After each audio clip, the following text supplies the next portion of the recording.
सुप्रभात बच्चों। आज हम लोग हिंदी में पाठ 9 बंदर और गिलहरी पढ़ेंगे। बच्चों, ये पाठ हम लोग पहले भी पढ़ लिए थे। एक बार फिर से हम लोग इस पाठ को पढ़ते हैं और इसके क्वेश्चन आंसर को समझते हैं।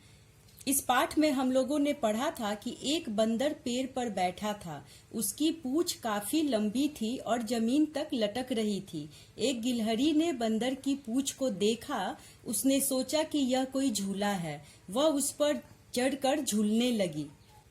बंदर को गुदगुदी होने लगी। उसने गिलहरी से हंसकर कहा कि उसे गुदगुदी हो रही है। इस पर गिलहरी चौंक गई। उसने बंदर से कहा, यह तुम हो बंदर भैया? मैं तो समझ रही थी कि कोई झूला है। मुझे तो बड़ा मजा आ रहा था। यह कहकर हंसती हुई गिलहरी पेड़ की डाल पर चढ़ गई। आइए अब इसके प्रश्न उत्तर को देखते हैं। ये जो है गप्पे हैं। गप करते हो ना क्लास में, हम जब तुम लोग दो दोस्त मिलके बात करते हो तो गप करते हो, बहुत वैसे ही इसमें है। बंदर की पूंछ लंबी थी, इतनी लंबी जैसे सड़क।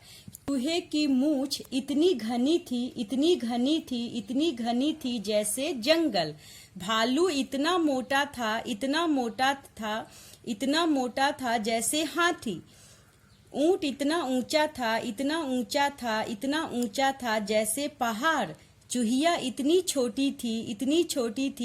छोटी थी जैसे चींटी। कुत्ते की पूंछ इतनी टेढ़ी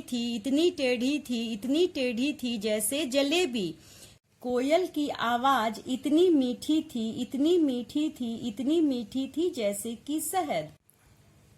बच्चों, इसको आप लोग अपने नोटबुक में उतार के और इस खाली जगह को खुद से भरिएगा। Thank you.